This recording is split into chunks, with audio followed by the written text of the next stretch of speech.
Petrol diesel की कीमतें बढ़ने के विरोध में कांग्रेस का देश भर में प्रदर्शन। दिल्ली में 3 हफ्ते में पेट्रोल में 9 रुपए और डीजल में 11 रुपए से अधिक का इजाफा। सोनिया गांधी का मोदी सरकार पर हमला, कहा तेल की कीमतें बढ़ाकर जनता से जबरन वसूले 18 लाख करोड़ रुपए। राहुल बोले एक्साइज टैक्स घटाकर दाम कम करे सरकार। मंगलवार को हो सकता है मध्य प्रदेश में कैबिनेट विस्तार, 10 सिंधिया समर्थकों को मिल सकती है जगह। नरोत्तम मिश्रा को भी बुलाया गया दिल्ली। बड़ा सवाल, क्या एमपी में होगा नेतृत्व परिवर्तन? और दिल्ली में शुरू होगा देश का पहला प्लाज्मा बैंक, सीएम केजरीवाल की अपील, ठीक हुए मरीज करे दान। महाराष्ट्र में प्रोजेक्ट प्लेटिना की शुरुआत, 500 लोगों का प्लाज्मा थेरेपी से हो रहा है इलाज। पाकिस्तान में कराची स्टॉक एक्सचेंज पर हमला, बलूच लिबरेशन आर्मी के 4 सदस्य मारे गए। पुलिस अधिकारी समेत 5 लोगों की फायरिंग में मौत, 4 घायलों की हालत गंभीर।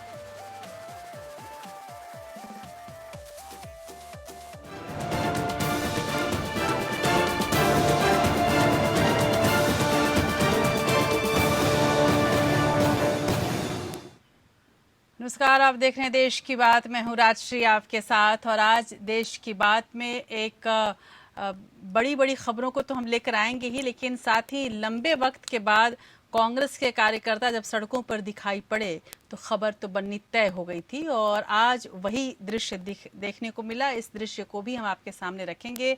हालांकि कांग्रेस इस वक्त जिस स्थिति में है, आप कह सकते हैं कि वो कोमा में चली गई है एक तरह से। और अचानक कोमा से निकलकर जब ये कार्यकर्ता बाहर आए तो ऐसा लगा कि कांग्रेस के अंदर कुछ जान फूंकने की कोशिश चल रही है। अब ये कोशिश कितनी कामयाब होगी ये अभी हम नहीं कह सकते, लेकिन आज पेट्रोल और डीजल की कीमतों में लगातार इजाफे के विरोध में कांग्रेस ने सड़क से लेकर सोशल मीडिया पर कैंपेन चलाया। इसके पहले भी कांग्रेस लगातार कैंपेन चला रही है, लेकिन कई बार वो अपने कदम पीछे हटा चुकी है, या आप कह सकते हैं राजनीतिक भाषा में जानकारों के हिसाब से कि मुंह की खा चुकी है। लेकिन एक बार फिर से कांग्रेस ने महंगाई का मुद्दा, जो कि आम लोगों से जुड़ा हुआ मुद्दा है, उसे उठाने की कोशिश की है।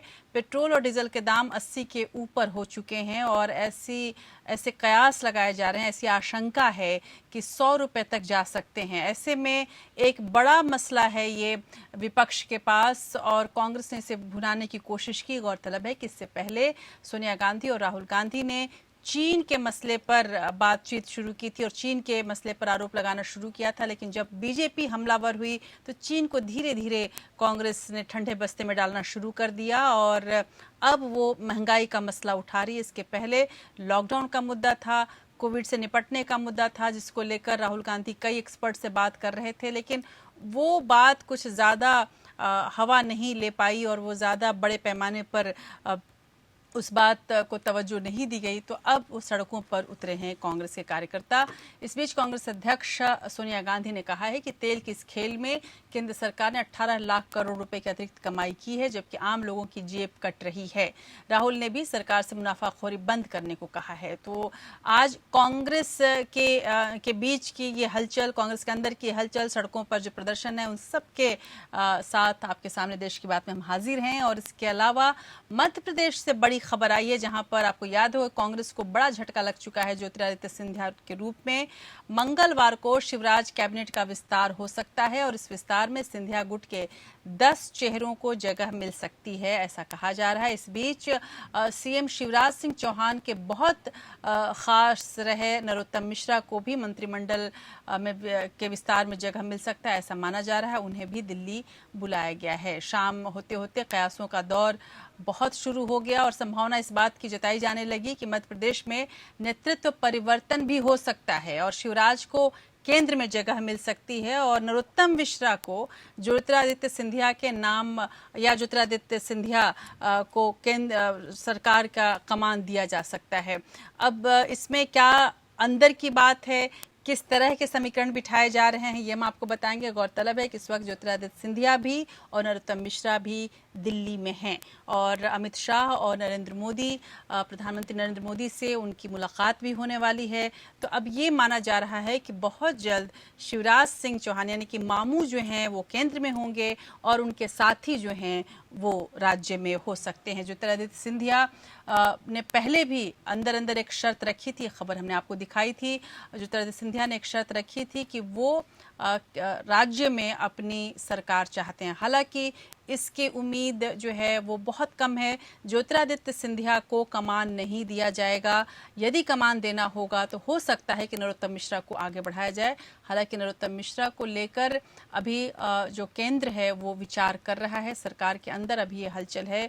प्रधानमंत्री मोदी और अमित शाह को इस पर निर्णय लेना है। अंदर की पूरी खबर के साथ हम आपके सामने इस खबर को भी रखेंगे। उधर आपको जम्मू कश्मीर भी लिए चलेंगे। जम्मू कश्मीर के अलगाववादी संगठन ऑल पार्टी हुर्रियत कॉन्फ्रेंस के सबसे बड़े नेता अली शाह गिलानी ने पार्टी से इस्तीफा दे दिया है।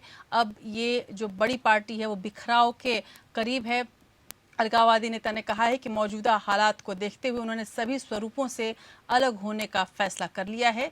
गिलानी के इस्तीफे का क्या मतलब है, क्या असर होगा, क्या ये समझा जाए कि अब अलग तरह की राजनीति घाटी में दिखेगी, हम आपको ये दिखाएंगे। घाटी से थोड़ा और आगे बढ़ेंगे और लद्दाख पर लिए चलेंगे आपको, जहां पर वास्तविक नियंत्रण रेखा यानी कि LAC पर जब हम जाएंगे आप देख पाएंगे कि चीन के साथ जारी तनाव को देखते हुए प्रशासन ने कैसे वहां पर तो कड़ी कार्रवाई की है। कश्मीर में भी सभी तेल कंपनियों को आदेश दिया गया है कि वो कम से कम 2 महीने के लिए रसोई गैस का भंडार सुनिश्चित करें। उसके अलावा गांदरबल जिले में कुछ स्कूलों को सुरक्षा बलों को ठहराने के लिए प्रशासन को सौंपने के लिए कहा गया है और वहां से ये कहा गया है कि स्कूलों में छुट्टी दे दी जाए। इन आदेशों के बाद तरह तरह की शंकाएं जताई जाने लगी हैं और इन शंकाओं और आशंकाओं के बीच स्थिति क्या है, इससे हम आपको रूबरू कराएंगे और जो सही रिपोर्ट है वो हम आपको दिखाएंगे। भारत और चीन के बीच LAC पर जारी तनाव की बात जब होगी तो हम आपको ये भी बताएंगे कि किस तरह से भारत बातचीत पर जोर दे रहा है और किसी तरह से उसकी कोशिश है कि बातचीत से ये मसला हल हो जाए। वहीं युद्ध को लेकर भी उसकी तैयारी पूरी है, यानी कि मित्रता तो है ही, वीरता भी हम दिखाने को तैयार हैं। भारत की मदद के लिए उसके मित्र देश भी आगे आ चुके हैं। रूस, अमेरिका, फ्रांस, इजराइल भारत को हर संभव मदद देने के लिए तैयार हो गए हैं। इस बीच 27 जून को भारत और जापान ने संयुक्त नौसैनिक अभ्यास करके चीन को ये बता दिया है कि इलाके में अगर युद्ध की स्थिति पैदा होती है तो कौन किसके साथ खड़ा है। ये तो पूरी खबर आपके सामने होगी ही। अभी जो पूरा देश कोरोना से परेशान है, अभी भी स्थिति वैसी ही है। ऐसे में हम कोरोना की भी बात करेंगे। देश में पिछले 24 घंटों की यदि हम बात करें तो कोरोना के करीब लगभग 20,000 नए मामले सामने आ चुके हैं। ये संख्या बढ़ती जा रही है। इस बीच दिल्ली सरकार ने प्लाज्मा बैंक शुरू करने का ऐलान किया है। वहीं महाराष्ट्र के मुख्यमंत्री उद्धव ठाकरे ने कोरोना वायरस के गंभीर रोगियों के उपचार के लिए प्रोजेक्ट प्लेटिना का उद्घाटन किया। इसमें मरीजों का इलाज प्लाज्मा थेरेपी के जरिए किया जाएगा। फिलहाल ये एक ट्रायल है। इसकी पूरी जानकारी आपके सामने हम रखेंगे। कितनी उम्मीद इससे हम बांध सकते हैं ये भी आपको दिखाएंगे। इसके अलावा आज के दिन के ऐतिहासिक महत्व की बात करेंगे, देश विदेश में घट रही तमाम खबरों की बात करेंगे और साथ ही कुछ रोचक तस्वीरें होंगी जिसमें चीफ जस्टिस ऑफ इंडिया की भी एक रोचक तस्वीर हम आपको दिखाएंगे और अदालत के अंदर क्या कुछ हो रहा है वो भी आपके सामने रखेंगे। साथ ही एक ऐसे सितारे की याद आपके साथ में साझा करूंगी जो हमारे और आपके लिए बेहद खास है। चलिए शुरू करते हैं देश की बात के इस नए सफर को और इस सफर में आप रहिए मेरे साथ।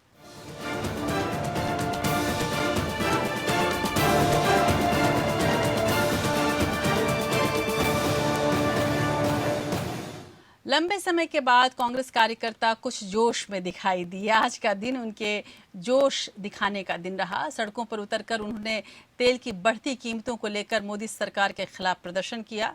यूं तो मोदी सरकार के दूसरे कार्यकाल में उन्हें अर्थव्यवस्था, चीन, महंगाई और कोरोना जैसे कई बड़े मुद्दे मिले, लेकिन कांग्रेस हर एक मुद्दे पर एक कदम आगे बढ़ती, 2 कदम पीछे हटती। जैसे ही बीजेपी का हमला आता वो पीछे हट जाती। ऐसा लग रहा था कि वो ढंग से युद्ध भी नहीं कर पा रही और गोरिल्ला युद्ध तो छोड़, एक तरीका भी होता है गोरिल्ला युद्ध करने का, पर ये गोरिल्ला वार भी नहीं था, बल्कि कांग्रेस उन मुद्दों को उठा ही नहीं पा रही थी। लेकिन कांग्रेस समेत पूरे विपक्ष की यही स्थिति थी कमोबेश। ऐसे में अक्सर ये देखा गया कि कांग्रेस ने न सिर्फ अपने कार्यकर्ताओं के साथ कहीं ना कहीं तालमेल की कमी दिखाई, बल्कि आपसी फूट भी थी। एक नेता कहता था, दूसरा नेता कहता था कि इस पर नहीं बोलना चाहिए। इस बार यानी कि आज का दिन थोड़ी तैयारी दिखी है। सोशल मीडिया के जरिए भी पेट्रोल और डीजल की बढ़ती कीमतों को लेकर केंद्र सरकार को घेरा गया। लगातार 23वें दिन पेट्रोल और डीजल की कीमतें बढ़ी हैं, ये एक बड़ा सच है और विपक्ष के लिए बड़ा मुद्दा भी है, आम लोगों से जुड़ा हुआ। सोमवार को पेट्रोल की कीमत में 5 पैसे और डीजल की कीमत में 13 पैसे की बढ़ोतरी हुई और अब दिल्ली में 1 लीटर पेट्रोल के लिए आपको 80 रुपये 43 पैसे और डीजल के लिए 80 रुपये 53 पैसे चुकाने होंगे। पेट्रोल डीजल की कीमतों में लगातार हो रही बढ़ोतरी के खिलाफ कांग्रेस ने आज राष्ट्रव्यापी प्रदर्शन किया, लेकिन यहां पर अब देखना होगा कि ये प्रदर्शन, ये जोश कितने दिनों तक चलेगा। फिलहाल कांग्रेस को इन सभी मसलों पर अन्य विपक्षी दलों का सहयोग अभी तक हासिल नहीं हो पाया है। देखिए रिपोर्ट फिर भी कि कांग्रेस के कार्यकर्ता आज कैसे जोश में दिखे।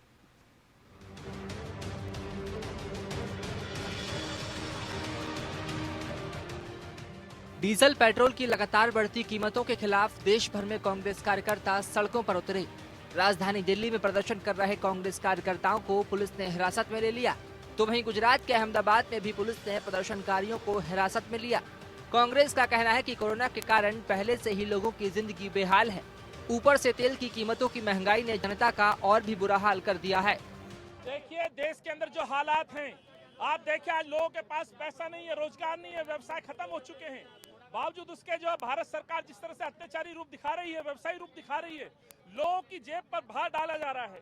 इंटरनेशनल मार्केट में क्रूड ऑयल के रेट सस्ते हैं, बावजूद उसके ये निरंतर 20 दिनों से पेट्रोल डीजल पर बढ़ोतरी करते जा रहे हैं। आखिर क्यों?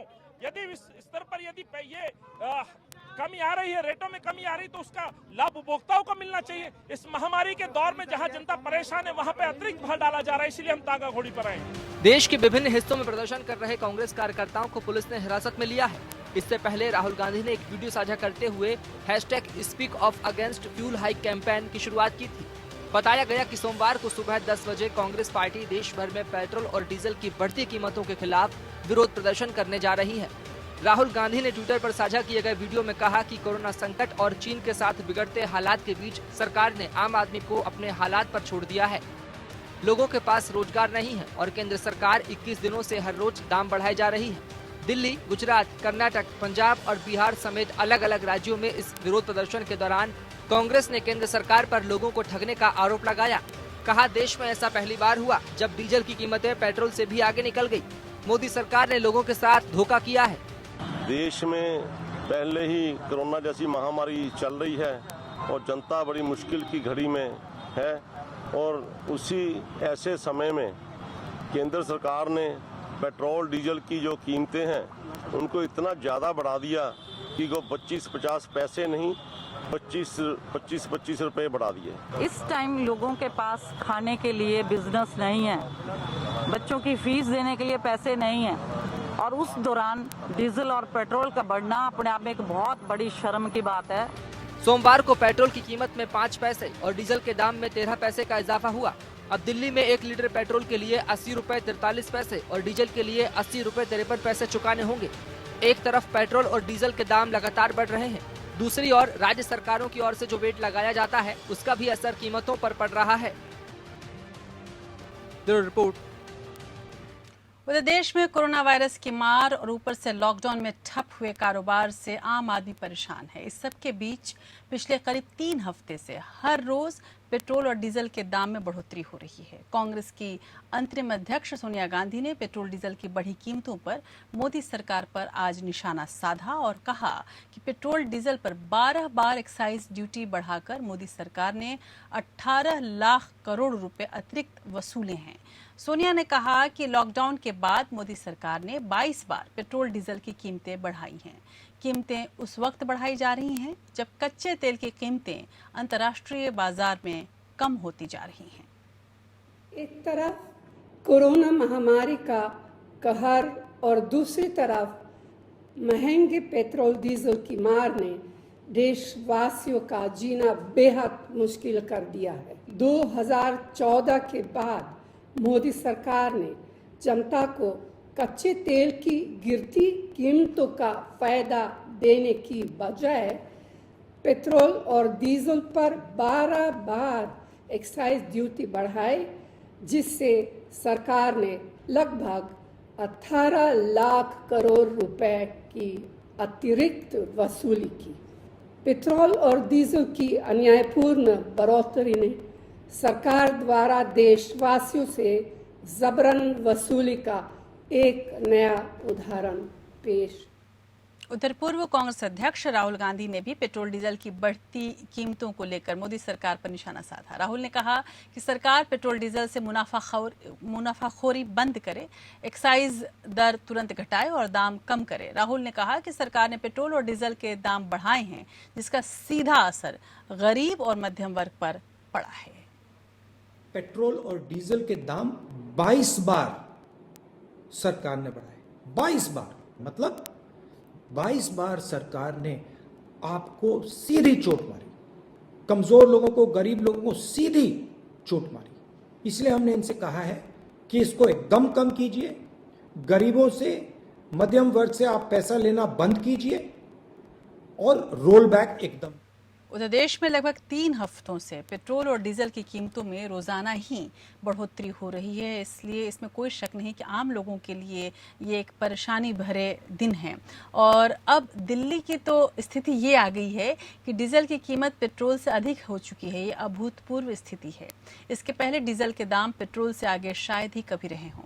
एक समय ऐसा भी था जब डीजल और पेट्रोल के प्रति लीटर मूल्य में 30 रुपए का अंतर था। ये साल 2012 की बात है, जब केंद्र में यूपीए सरकार थी और तब पेट्रोल और डीजल की कीमतों पर सरकार का नियंत्रण हुआ करता था। लेकिन केंद्र सरकार ने ही अंतर्राष्ट्रीय बाजार के हिसाब से पेट्रोल की कीमतें तय करने का अधिकार तेल कंपनियों को तब दे दिया था। साल 2014 में डीजल की कीमत तय करने का अधिकार भी तेल कंपनियों को दे दिया गया। इसके पीछे सरकार की यह मंशा थी कि पेट्रोल और डीजल की कीमतों में बढ़ोतरी के लिए उसे जिम्मेदार नहीं ठहराया जा सके। हालांकि आज भी वो अपनी इस जिम्मेदारी से बच नहीं सकती, क्योंकि तेल की कीमतों में इजाफे का सीधा असर आम आदमी की जेब पर पड़ता है।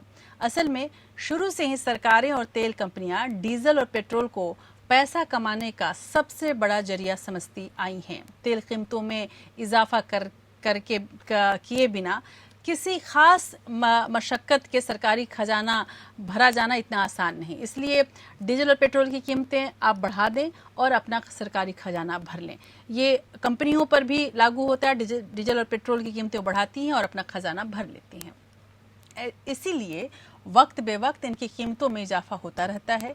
केंद्र और राज्य दोनों ही इसमें कमाई करती हैं और इसमें पीछे नहीं रहती। तेल की बेस प्राइस की यदि हम बात करें तो बेस प्राइस की आधे से अधिक सिर्फ टैक्स होता है। एक्साइज का टैक्स, वैट का टैक्स, अन्य तरह के टैक्स अभी तक ये जीएसटी में नहीं है। तो आप समझ सकते हैं कि हमारे और आपके जेब को काटने के लिए कितने ऐसे चोर लगे हुए हैं, चाहे तेल कंपनियां हों या फिर तमाम अन्य तरह के टैक्स की चीज़ें हों, हमारे और आपकी जेब पर कितने भारी पड़ रहे हैं। इसीलिए तमाम विशेषज्ञ ये कहते हैं कि पेट्रोल और डीजल की बढ़ती कीमतों के लिए एक बहुत बड़े और बहुत पुख्ता कार्रवाई की ज़रूरत है कि इस पर रोक लगाई जा सके। महज सियासी मुद्दा इसको बनाकर हल नहीं किया जा सकता। एक रिपोर्ट के जरिए आप समझने की कोशिश करें कि किस तरह से इसकी कीमतें बढ़ती हैं और इनकी बढ़ती हुई कीमतों का असर हमारे और आपके ऊपर कितना पड़ता है।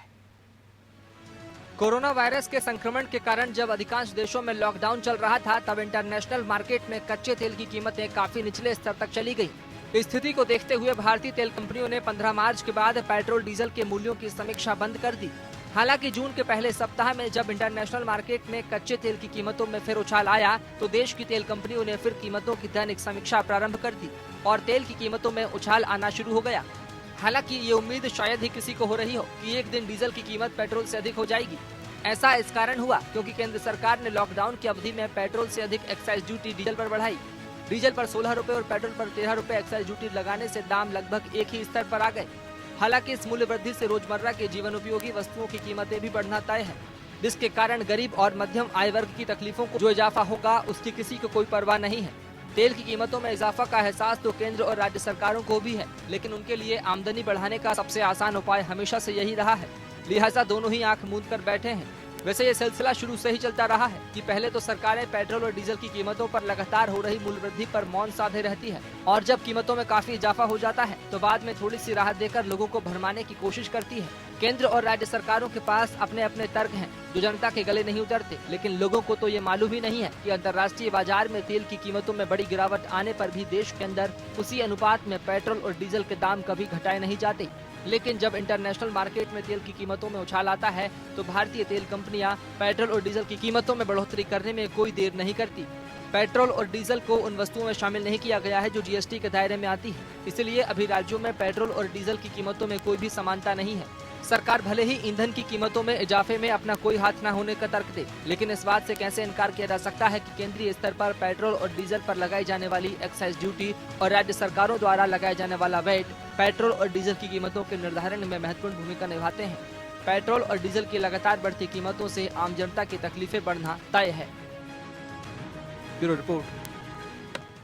उधर मंगलवार को मध्य प्रदेश में शिवराज कैबिनेट का विस्तार हो सकता है। एक ये अलग बड़ी घटना होने वाली है, लेकिन केवल कैबिनेट विस्तार ही नहीं होगा, और भी बहुत कुछ परिवर्तित हो सकता है। ये माना जा रहा है कि केंद्र सरकार मध्य प्रदेश में आमूल चूल परिवर्तन करने जा रही है। सीएम शिवराज सिंह चौहान को दिल्ली बुला लिया गया था। रविवार को ही वो दिल्ली पहुंच चुके थे और उन्होंने शीर्ष नेताओं से मुलाकात की थी। यदि हमारे सूत्रों पर यकीन करें तो इसके अनुसार इस मुलाकात में कैबिनेट विस्तार को लेकर भी चर्चा हुई है। राज्यपाल लालजी टंडन की खराब सेहत को देखते हुए राष्ट्रपति ने उत्तर प्रदेश की राज्यपाल आनंदीबेन पटेल को मध्य प्रदेश का अतिरिक्त प्रभार सौंपा है। इसी के बाद मंत्रिमंडल विस्तार की उम्मीदों को बल मिला है।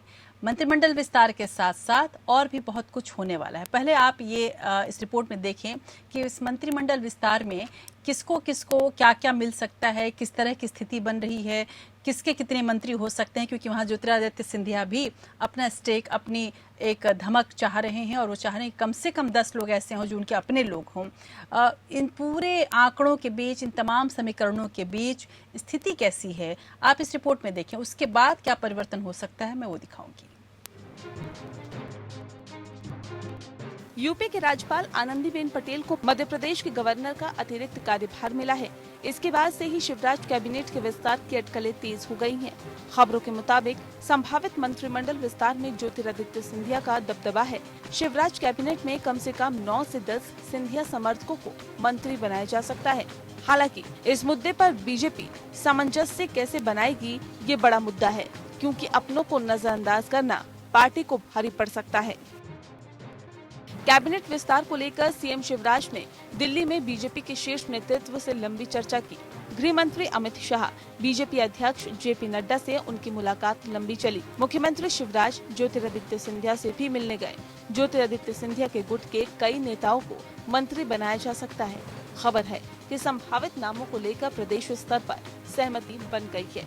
शिवराज सिंह चौहान के नेतृत्व में बीजेपी की मध्य प्रदेश की सत्ता में वापसी में सिंधिया समर्थकों की अहम भूमिका रही है। ऐसे में उन्हें नाराज नहीं किया जा सकता। सूत्रों के मुताबिक शिवराज मंत्रिमंडल में 25 मंत्री शामिल किए जा सकते हैं। इनमें सिंधिया समर्थकों की संख्या 10 और बीजेपी कोटे से 15 मंत्री बन सकते हैं। माना जा रहा है कि मंत्रिमंडल विस्तार के बाद ज्योतिरादित्य सिंधिया से सलाह मशवरा के बाद ही विभागों का बंटवारा होगा। Bureau report. और उधर मध्य प्रदेश के गृह और स्वास्थ्य मंत्री नरोत्तम मिश्रा अचानक दिल्ली के लिए रवाना हो गए। अब इसके बाद से ही कयासों का बाजार गर्म हो गया।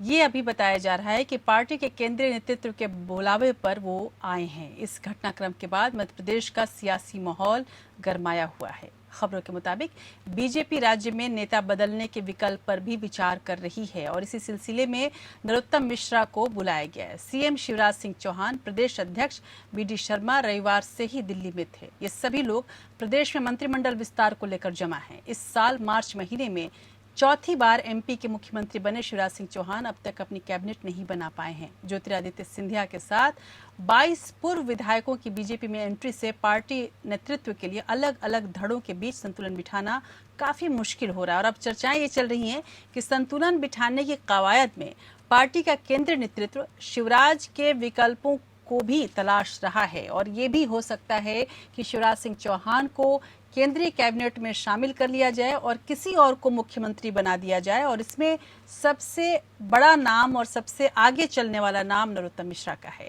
शिवराज को केंद्रीय कृषि मंत्री बनाने के साथ ज्योतिरादित्य सिंधिया को भी शपथ दिलाए जाने की चर्चाएं तेज हैं। यानी कि जो केंद्र का जो एक तरह से फॉर्मूला है या वहां पर जो विवाद है उससे बचने का सबसे बड़ा उपाय केंद्र ने ये निकाला है कि जो दो मुख्य नेता हैं वहां पे, चाहे वो शिवराज सिंह चौहान है या ज्योतिरादित्य सिंधिया, इन दोनों को ही राज्य से निकालकर केंद्र में बुला लिया जाए और वहां पर एक क्षेत्रीय नेता जो कि वहां के भार को संभाल सकें, वो नरोत्तम मिश्रा हैं, उनको कमान दिया जाए ताकि व्यवस्था को बहुत आसानी हो चलाने में और रोज रोज की जो लड़ाई है वो खत्म हो सकती है। और ये एक अलग तरीके का फैसला कि जब आपको किसी को रास्ते से हटाना हो तो उसको इतना बड़ा पद दे दो कि वो रास्ते से अपने आप हट जाए। राज्य का मुख्यमंत्री से हटाकर शिवराज सिंह चौहान को केंद्रीय कृषि मंत्री बनाने की जो एक तरह से एक विकल्प देने की कोशिश केंद्र सरकार की ओर से होगी और नरोत्तम मिश्रा के आने के बाद इस बात को और ज़्यादा बल मिला है। तो अब देखा जा सकता है कि बहुत जल्द मध्य प्रदेश में बड़े परिवर्तन की उम्मीद की जा सकती है। उधर बड़े परिवर्तन की यदि हम बात कर रहे हैं तो एक और मुख्य राज्य है जहां पर बहुत कुछ बदल रहा है। वहां की सियासत बदल रही है, वहां की फजा बदल चुकी है, पहले ही वहां की हवा बदल चुकी है, अब वहां पर अंदर भी बहुत कुछ बदल रहा है। और इसी के तहत जम्मू कश्मीर के अलगाववादी संगठन ऑल पार्टी हुर्रियत कॉन्फ्रेंस के सबसे बड़े नेता अली शाह गिलानी ने पार्टी से इस्तीफा दे दिया है। एक ऑडियो मैसेज के जरिए उन्होंने अपना इस्तीफा भेजा। अलगाववादी नेता ने कहा कि मौजूदा हालात को देखते हुए उन्होंने सभी स्वरूपों से अलग होने का फैसला किया है। हुर्रियत में कश्मीर से जुड़े कई अलग अलग सामाजिक और धार्मिक अलगाववादी संगठन शामिल हैं। ऑल पार्टी हुर्रियत कॉन्फ्रेंस की स्थापना 9 मार्च 1993 को हुई थी। सैयद अली शाह गिलानी का इसमें अहम भूमिका रही थी और अब उनके इस्तीफे से एक अलग तरह की सियासत वहां शुरू हो चुकी है और जिसको आप ये कह सकते हैं कि जम्मू कश्मीर में भी राजनीति के नए विकल्प अब सामने आ रहे हैं।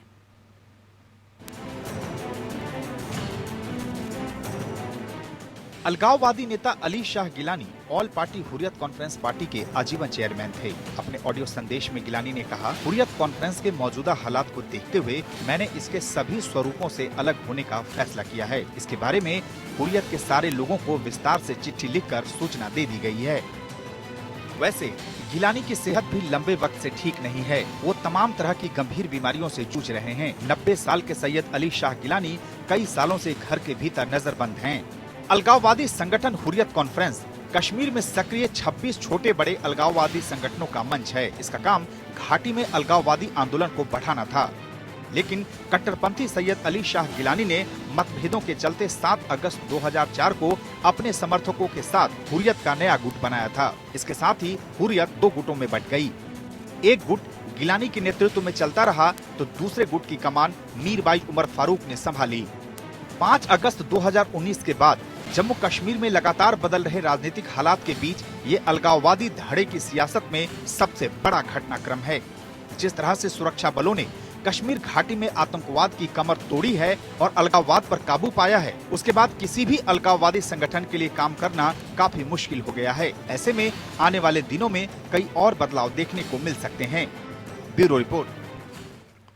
उधर पूर्वी लद्दाख में वास्तविक नियंत्रण रेखा LAC पर तनाव के बीच प्रशासन ने कश्मीर में सभी तेल कंपनियों को आदेश दिया है कि वो कम से कम 2 महीने के लिए रसोई गैस का भंडार सुनिश्चित कर ले।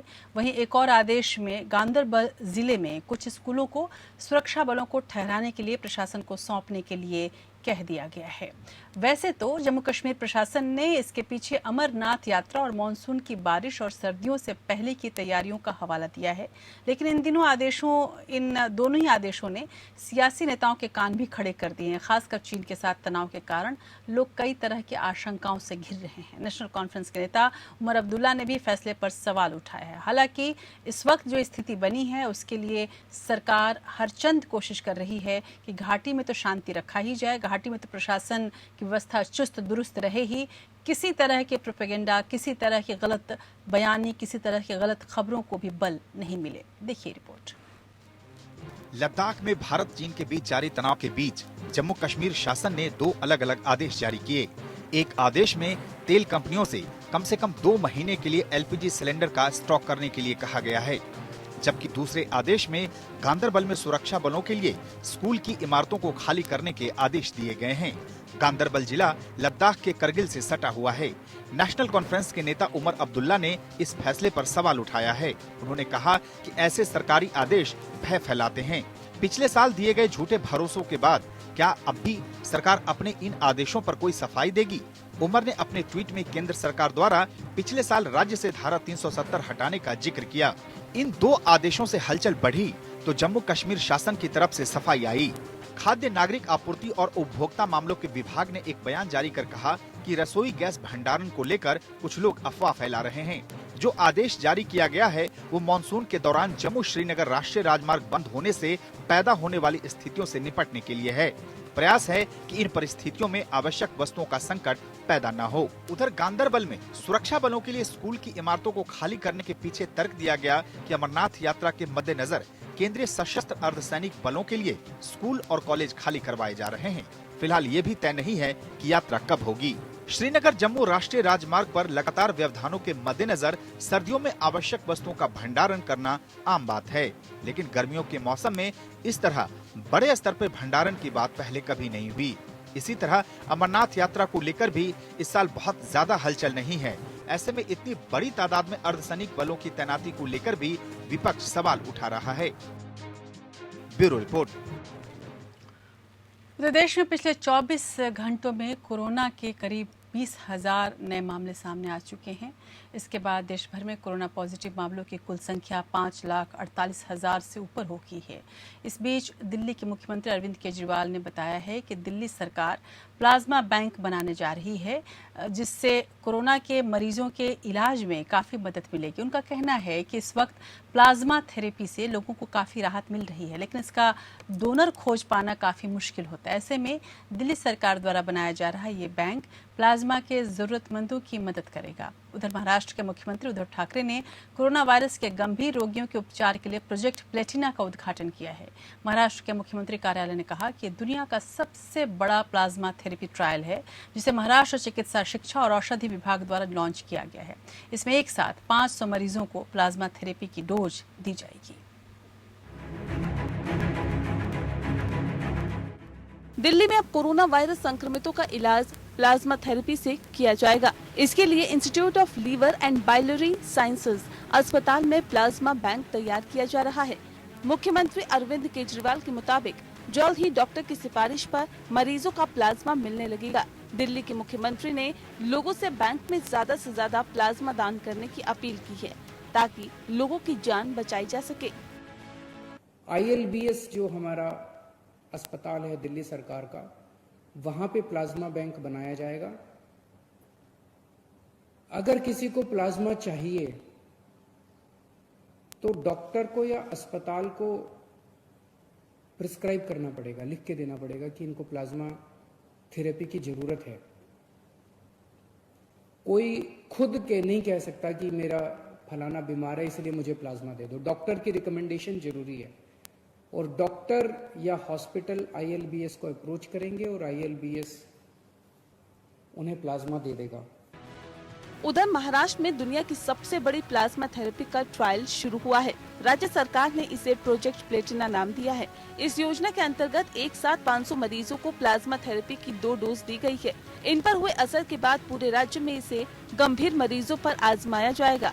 इसके लिए उद्धव सरकार ने 75 करोड़ रुपए का अतिरिक्त बजट तय किया है। इसका उद्देश्य मृत्यु दर को कम करना है। महाराष्ट्र सरकार की ओर से ट्रायल के आधार पर दावा किया जा रहा है कि 10 में से 9 मरीज प्लाज्मा थेरेपी से ठीक हो रहे हैं। देश में कोरोना का कहर धीरे धीरे खतरनाक रूप लेता दिखाई दे रहा है। 24 घंटे में कुल 19,459 मामले सामने आए हैं और 380 लोगों की मौत हुई है। संक्रमितों की कुल संख्या 5,48,318 हो गई है, जिनमें 2,10,120 सक्रिय मामले हैं। अब तक 16,475 लोगों की संक्रमण से मौत हो चुकी है। कोरोना संक्रमितों और स्वस्थ हुए लोगों के बीच का अंतर 1,11,602 पहुंच चुका है और रिकवरी रेट भी 58% से ज्यादा हो गया है। Bureau report. उधर सुप्रीम कोर्ट ने केंद्र से पूछा है कि क्या अधिकारियों ने मार्च में दिल्ली में तबलीगी जमात में भाग लेने वाले विदेशियों के वीजा शर्तों के कथित उल्लंघन पर वीजा रद्द करने के लिए व्यक्तिगत आदेश जारी किए हैं। अदालत ने याचिका की प्रतिलिपि देने के संबंध में परस्पर विरोधी दावे करने के बाद विदेशी नागरिकों द्वारा दायर याचिका को स्थगित कर दिया, जिन्होंने केंद्र के 10 साल की भारत यात्रा से ब्लैकलिस्ट करने के आदेश को चुनौती दी है। न्यायालय ने ये कहते हुए मामले को स्थगित कर दिया कि केंद्र सरकार को अभी तक याचिका की प्रति प्राप्त नहीं हुई है और सॉलिसिटर जनरल तुषार मेहता किसी अन्य मामले में प्रस्तुतियां दे रहे हैं। ब्लैकलिस्ट करने के लिए आदेश 900 व्यक्तियों के लिए जारी किया गया एक सामान्य नोट था। न्यायालय ने ये नोट किया कि इससे पहले ब्लैक लिस्टिंग का कोई आधिकारिक आदेश गृह मंत्रालय ने प्रस्तुत नहीं किया। सुनवाई की शुरुआत में बेंच ने एमएचए के आदेश की एक प्रति मांगी। मामले की सुनवाई अब 2 जुलाई को है। चार्टर्ड अकाउंटेंसी की पढ़ाई कर रहे छात्रों को सुप्रीम कोर्ट से बड़ी राहत मिली है। एक याचिका पर सुनवाई करते हुए सुप्रीम कोर्ट ने institute of chartered accountants of India यानी कि ICAI को सलाह दी कि जो छात्र परीक्षा नहीं दे पा रहे हैं उन्हें ऑप्ट आउट स्कीम का लाभ दिया जाए, भले ही उन छात्रों ने ऑप्ट आउट का ऑप्शन न चुना हो।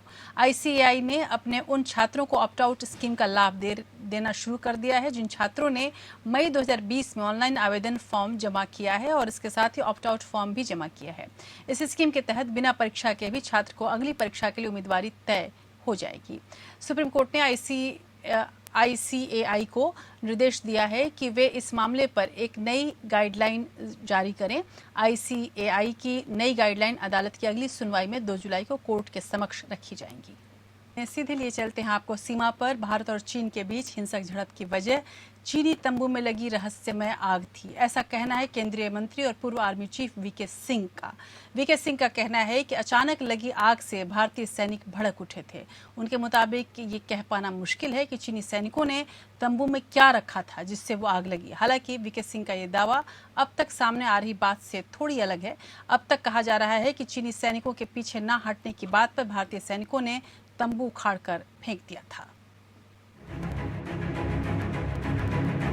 पूर्व सेना अध्यक्ष और केंद्र मंत्री वीके सिंह ने कहा है कि 15 जून की शाम को कमांडिंग अफसर संतोष बाबू गलवान वैली में देखने गए थे कि चीन के लोग वापस गए या नहीं। कमांडिंग अफसर ने देखा कि चीन के सैनिक वापस नहीं गए हैं, वो पेट्रोलिंग पॉइंट 14 के नजदीक ही थे।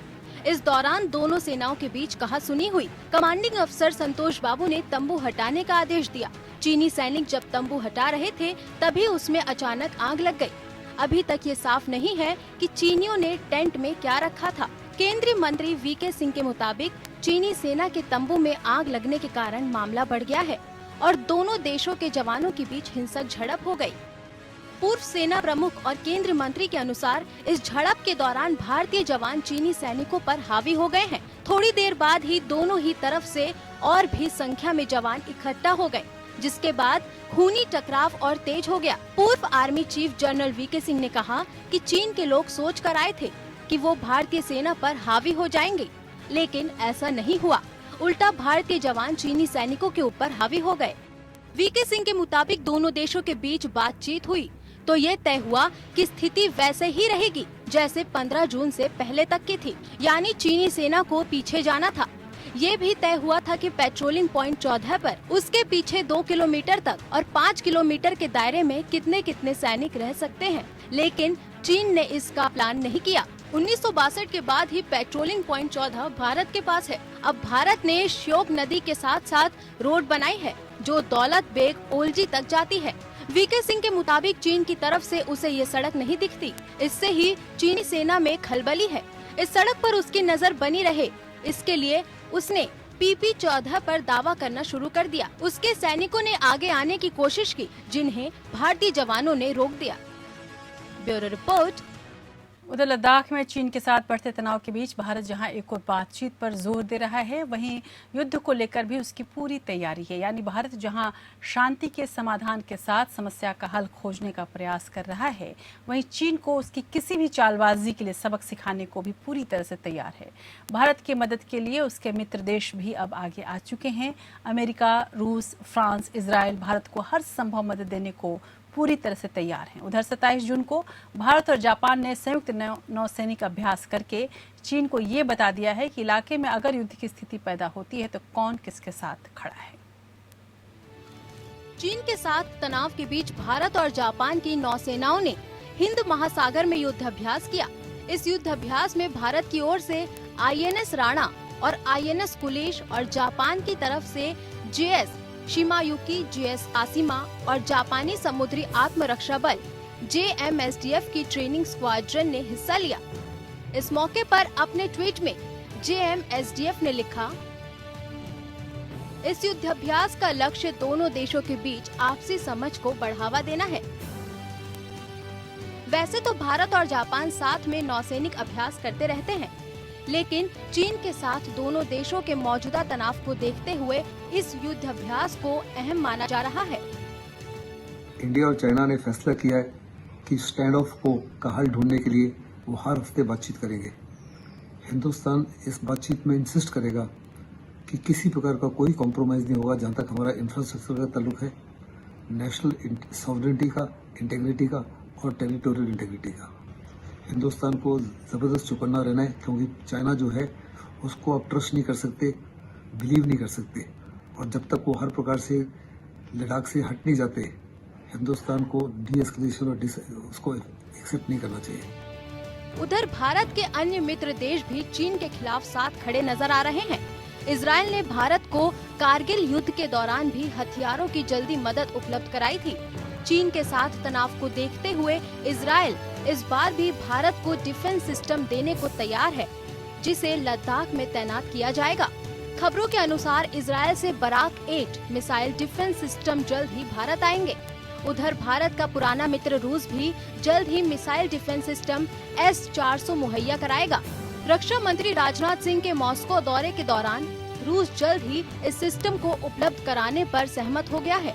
इसके अलावा 33 सुखोई 30 MKI और MiG-29 लड़ाकू विमान भी भारत को मिलने हैं। लद्दाख में गलवान एरिया में चीनियों ने बड़ी सूझ समझ प्लान के साथ भारत के ऊपर हमला किया।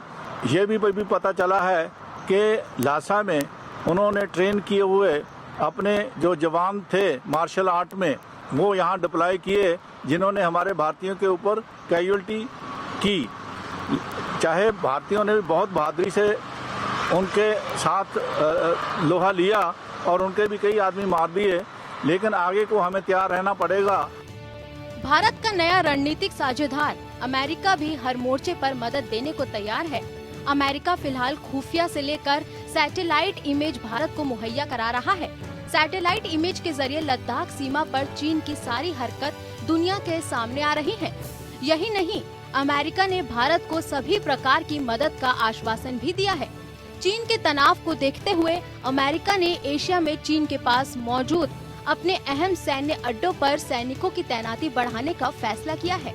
इन सब के बीच फ्रांस के साथ हुए खरीद समझौते के तहत भारत को 36 राफेल जेट मिलने वाले हैं। पहला राफेल 27 जुलाई को भारत को मिल जाएगा। योजना के मुताबिक पहले 4 राफेल लड़ाकू विमान अंबाला आने वाले थे, लेकिन फ्रांस अब कुछ ज्यादा संख्या में लड़ाकू विमान भेजेगा। खबरों के अनुसार जल्द ही 8 राफेल फाइटर जेट भारतीय वायुसेना का हिस्सा बनने वाले हैं। राफेल विमान को आसमान का अजय योद्धा माना जाता है। ये हवा से हवा और हवा से जमीन पर मार करने में अचूक है। Bureau report, APN news.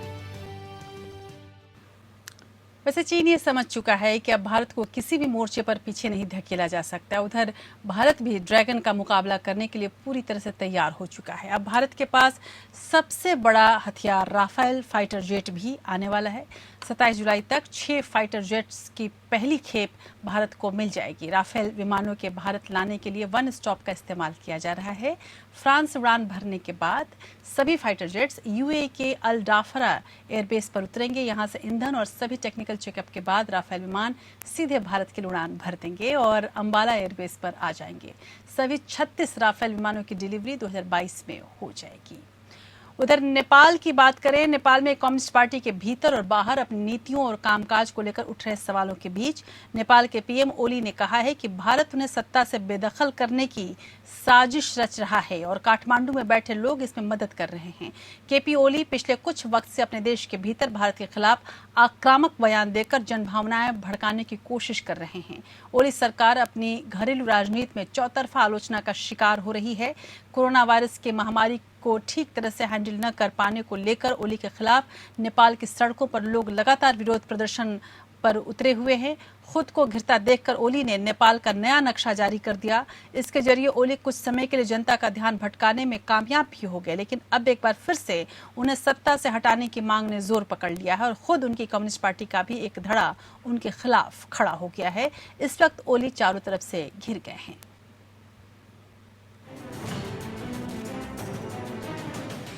Bharat विरोधी अपनी ही राजनीति में फंसते जा रहा है। नेपाली पीएम केपी शर्मा ओली ने अब आरोप लगाया है कि भारत उनकी सरकार गिराना चाहता है।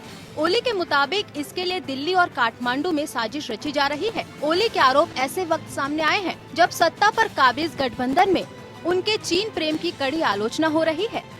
विरोधियों के ओली पर दो आरोप हैं। पहला, सरकार ने नेपाल की जमीन का बड़ा हिस्सा चीन को सौंप दिया और दूसरा कि कोरोना महामारी से निपटने में सरकार नाकाम रही है। नेपाल के प्रमुख अखबार द हिमालय टाइम्स के मुताबिक ओली का गठबंधन में जबरदस्त विरोध हो रहा है। वो अब आलोचकों को सुनने और शांत करने के बजाय पहले की तरह इंडिया कार्ड खेलने की कोशिश कर रहे हैं। ये कुर्सी बचाने की कोशिश है। अखबार की रिपोर्ट के मुताबिक ओली ने कहा कि भारत उनकी सरकार गिराने की साजिश रच रहा है, क्योंकि उन्होंने लिपुलेख और कालापानी को संविधान संशोधन के जरिए नेपाल के नक्शे में शामिल किया। हालांकि ओली के आरोपों को उनकी ही पार्टी के सांसद रामकुमारी झनकारी ने खारिज कर दिया। उन्होंने कहा कि प्रधानमंत्री भारत पर बेबुनियाद आरोप लगा रहे हैं। वो सिर्फ अपनी नाकामियों से लोगों का ध्यान भटकाना चाहते हैं। नेपाल के PM KP Sharma Oli communist party के नेता हैं और उन्हें चीन का कट्टर समर्थन माना जाता है। पार्टी के दूसरे धड़े के नेता पुष्प कमल दहल प्रचंड उनका कई मुद्दों पर विरोध कर रहे हैं। प्रचंड का कहना है कि ओली को सत्ता में बने रहने का कोई अधिकार नहीं है और वो अगर पद नहीं छोड़ते हैं तो पार्टी में टूट हो सकता है। Bureau report, APN news. अब दूसरे पड़ोसी की बात करते हैं और वो है पाकिस्तान। पाकिस्तान की आर्थिक राजधानी कहे जाने वाले कराची में पाकिस्तान स्टॉक एक्सचेंज पर बड़ा हमला हुआ। बलूचिस्तान लिबरेशन आर्मी BLA के माजिद ब्रिगेड ने हमले को अंजाम दिया था। BLA के 4 सदस्य पार्किंग एरिया में फायरिंग करते हुए आगे बढ़े और उन्होंने मेन गेट पर ग्रेनेड हमला किया। इस दौरान सुरक्षा बलों से संघर्ष में BLA के 2 सदस्य मारे गए। कुछ देर बाद बाकी बचे दोनों BLA के सदस्यों को भी सुरक्षा बलों ने मार गिराया।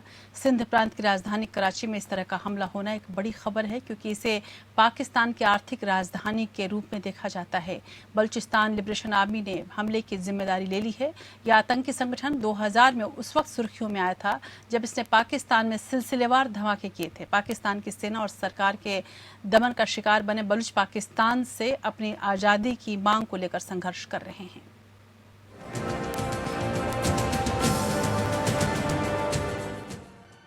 अपनी जमीन का इस्तेमाल भारत समेत दूसरे मुल्कों में आतंकी गतिविधियों के लिए इस्तेमाल करने की इजाजत देने वाला पाकिस्तान आज खुद लहूलुहान है। उसके दमन का शिकार बने लोग अब उसके खिलाफ उतर आए हैं। कराची के पाकिस्तान स्टॉक एक्सचेंज में हुआ हमला इसका जीता जागता सबूत है। 4 की संख्या में पाकिस्तान स्टॉक एक्सचेंज की बिल्डिंग में घुसे बलूच लिबरेशन आर्मी के सदस्यों ने अंधाधुंध गोलियां चलाई और मेन गेट के पास ग्रेनेड भी फेंका। खबरों के मुताबिक पहला कारोबारी दिन होने के कारण काफी संख्या में लोग मौजूद थे। हमले की जानकारी मिलने के बाद पहुंचे पाकिस्तानी सुरक्षा बलों ने बिल्डिंग में फंसे लोगों को बाहर निकाला और हमले में शामिल BLA के सदस्यों को मार दिया। भारत के खिलाफ लगातार आतंकी गतिविधियों के खिलाफ खाद पानी मुहैया कराने वाले पाकिस्तान पूरी दुनिया में इस कारण बदनाम हो चुका है। दुनिया के देश उसे आतंकियों को सुरक्षित पनाहगाह मानते रहे हैं। पाकिस्तान सिर्फ आतंकी ही नहीं पैदा करता, बल्कि उन लोगों पर भी अत्याचार करता है जो उसकी दमनकारी नीतियों का विरोध करते हैं। पाक सरकार और सेना ने जिस तरह से बलूचिस्तान में बलपूर्वक दमन अभियान चलाया है, उसके बाद वहां की जनता उसके खिलाफ खड़ी हो गई है। बलूचिस्तान लिबरेशन आर्मी ने पाकिस्तान में कई बड़े हमलों को अंजाम दिया है। ये संगठन बलूचिस्तान की पाकिस्तानी से आजादी के लिए लड़ाई लड़ रहा है। Bureau report, APN news. और एक और अलग तरह की तस्वीर आपके सामने लेकर आए हैं। कोरोना वायरस की वजह से इन दिनों सुप्रीम कोर्ट में सिर्फ जरूरी केसों की सुनवाई हो रही है। ऐसे वक्त में chief justice of India Sharad Arvind Bobde की एक तस्वीर सोशल मीडिया पर खूब वायरल हुई। इसमें वो सुपर बाइक हार्ले डेविडसन पर बैठे हुए दिखाई दे रहे हैं। रविवार को शेयर की गई इस तस्वीर में, ये जो तस्वीर है वो नागपुर में खींची गई है। गौरतलब है कि चीफ जस्टिस ऑफ इंडिया अभी कुछ दिनों पहले तक नागपुर में थे और इसके जानकारी के मुताबिक चीफ जस्टिस बोबडे ने बाइक चलाई नहीं थी। उसे वहाँ एक हार्ले डेविडसन डीलर लेकर आया था, जिस पर बैठकर CCI ने फ़ोटो क्लिक करवाई थी। उनको बाइक्स का शौक है। उन्होंने वहाँ मास्क लगाया, सिर्फ फ़ोटो के लिए मास्क उतारा गया था। CCI बोबडे जिस बाइक पर बैठे थे उसका मॉडल हार्ले डेविडसन CVO 2020 है।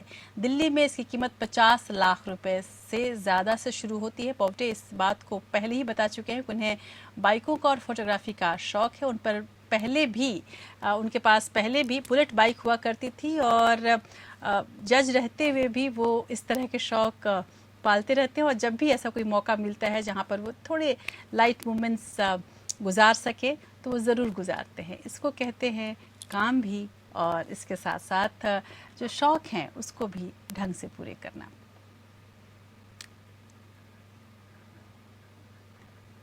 आमतौर पर चीफ जस्टिस की ऐसी तस्वीरें हमें दिखाई नहीं देती हैं। ऐसे में ये तस्वीर जब से आई है तब से चर्चा का विषय बनी हुई है। अब हम बात करते हैं आज के दिन के ऐतिहासिक महत्व की।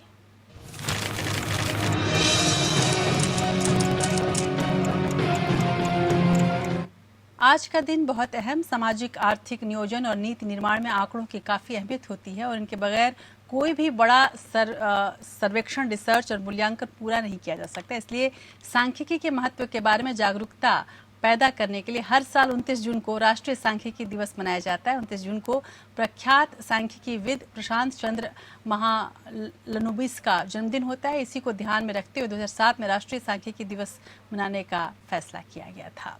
और साल 1974 में आज ही के दिन मारिया एस्तेला इसाबेल मार्टिनेज ने अर्जेंटीना के अंतरिम राष्ट्रपति के तौर पर शपथ ली थी। वो इस दक्षिण अमेरिकी राष्ट्र की पहली महिला राष्ट्रपति थी। माना यह जाता है कि अर्जेंटीना के प्रमुख शक्तिशाली गुटों, जिनमें फौज और कर्मचारी संगठन शामिल थे, उन्होंने मारिया का समर्थन किया था। और जो भी सरकार सत्ता में आती है लोगों की भलाई का वादा करती है, लेकिन सत्ता सुख में वो इस कदर डूब जाती है कि उसे अपना वादा याद ही नहीं रहता। गांव और गरीबों की समस्याओं और मध्यम वर्गीय परिवारों की मुश्किलें हमेशा से ही देश और समाज का हिस्सा रही हैं। महंगाई की मार पीढ़ियां झेलती आई हैं। तो आज हम बात कर रहे हैं महंगाई की। ऐसा शायद ही कोई बड़ा सितारा होगा जो कभी न कभी महंगाई पर बनी हुई फिल्म या किसी तरह के शॉर्ट्स का हिस्सा न रहा हो। और हर एक स्टार का, हर एक फिल्मी सितारे का एक सपना, चाहे वो भले ही कॉमर्शियल फिल्मों में काम करता हो, एक सपना ज़रूर होता है कि कुछ ऐसे मुद्दों पर वो काम करे जो आम लोगों से जुड़े हुए मुद्दे हों। और उस मुद्दों में महंगाई का मुद्दा ऐसा मुद्दा है जिसको आप कह सकते हैं कि हमारे और आपके दिल से जुड़ा हुआ मुद्दा रहता है। और इसी वजह से बॉलीवुड के इतने दशक होने के बाद भी फिल्म इंडस्ट्री में महंगाई और गरीबी जो विषय है वो आज भी लोगों को पसंद आता है। आज भी ये सिलसिला बदस्तूर जारी है। यानी वक्त तो बदल गया लेकिन आम आदमी की परिस्थितियां नहीं बदली। बॉलीवुड में कई ऐसी फिल्में बनी हैं जो मध्यम वर्ग के लोगों की वास्तविकता को बयान करती हैं, साथ ही महंगाई को लेकर व्यवस्था पर तंज भी करती हैं। आज कल हमारी जेबों पर महंगाई काफ़ी हावी है। पेट्रोल डीजल की तमाम कीमतों की से जुड़ी खबरें हमने आपको दिखाई हैं। तो चलते चलते मैं आपको कुछ ऐसी फिल्मी धुनों के साथ, फिल्मी गानों के साथ और फिल्मी शॉर्ट्स के साथ छोड़ जाती हूँ जिसमें हमारे और आपकी समस्या की बात कही गई, जिन्हें विभिन्न सितारों के ऊपर फिल्माया गया, लेकिन कहानी हमारी और आपकी थी। तो अपनी कहानी देखिए इस चलते चलते में, और साथ ही आप खबरों के लिए जुड़े रहिए हमारे साथ। और इस बात का भी ख्याल रखें कि जाहिर सी बात है कि महंगाई बढ़ रही है, कोरोना का समय है, महामारी का समय है। ऐसे में आप पैसे की और वक्त की कीमत खूब पहचानिए और उसका सदुपयोग कीजिए। तो आज बस इतना ही। नमस्कार।